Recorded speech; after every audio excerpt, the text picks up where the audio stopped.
നീ എന്നെയാണ് നിക്കുന്നേ? അല്ല ഞാൻ കൺഫ്യൂഷൻ ആയി പോയി ചേച്ചി. എന്ത് സിനിമാക്കാരുടെ കൂടെ ഇരിക്കുന്നു അതോ നേരത്തെ ഇരുന്നിടത്ത് തന്നെ പോയി ഇരിക്കുന്നു? മൊത്തത്തിലൊരു ഡൗട്ട് ആയി പോയി. അപ്പോഴേ ഞാൻ പക്ഷെ തീരുമാനം എടുത്തോട്ടോ, കരിയർ ഗ്രോത്ത് കിട്ടിയ സ്ഥിതിക്കേ സിനിമാക്കാരുടെ കൂടെ ഇരിക്കാം. എടാ ഇവിടെ സ്ഥലക്കുറവുണ്ട് അല്ലേ?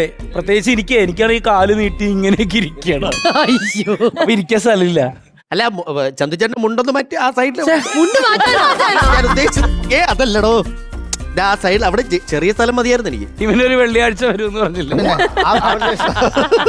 വന്ന വഴി മറക്കരുത് എന്നുള്ളതാണ് നമ്മളത് എല്ലാവരുടെയും ശീലിക്കേണ്ട ഒരു വന്ന വഴി മറക്കരുത്. ഇവിടുന്നാണ് അല്ലല്ല ഇവിടെ വന്നു. അവിടുന്ന്. Hello sir. അല്ല ചേച്ചി ഞാൻ ഞാൻ അവിടെ പോയിരുന്നോളാം. സാറ് സിനിമാക്കാരനല്ലേ? സാർ സിനിമാക്കാരെ കൂടെ പോയിരിക്കൂ. അല്ല ഞാൻ നമ്മള് ഒരു കുടുംബമാവുമ്പോ നമ്മളൊക്കെ പിന്നെ ശരി, അഖിലിന്റെ കാര്യത്തിൽ ഒരു തീരുമാനം വേഗം അഖില വിഷമിക്കണ്ടാകില്ലേ? കണ്ടാ അതെനിക്കറിയായിരുന്നു. ഇവിടെ വേറെ ആരെന്നെ പുറത്താക്കാനും അല്ലെങ്കിൽ മാറ്റാനും ശ്രമിച്ചാലും എന്റെ ഡയറക്ടർ എന്റെ അനൂജണ്ണൻ എന്റെ കൂടെ ഉണ്ടാവുന്ന അത് ശരിയാ, അതെനിക്ക് നന്നായിട്ട് അറിയാം. എന്നെ പുറത്താക്കിയത് പുള്ളി തന്നെയുള്ള. അതുകൊണ്ടല്ല രണ്ട് സൈഡിൽ സ്ഥലം എന്ന് പറഞ്ഞ സ്ഥിതിക്ക് അധിക പറ്റായിട്ട് നീ അവിടെ നിൽക്കണ്ട, ഇറങ്ങിക്കോ. ഓരോന്നിനും അതിൻ്റെതായ സമയമുണ്ട് മോനെ.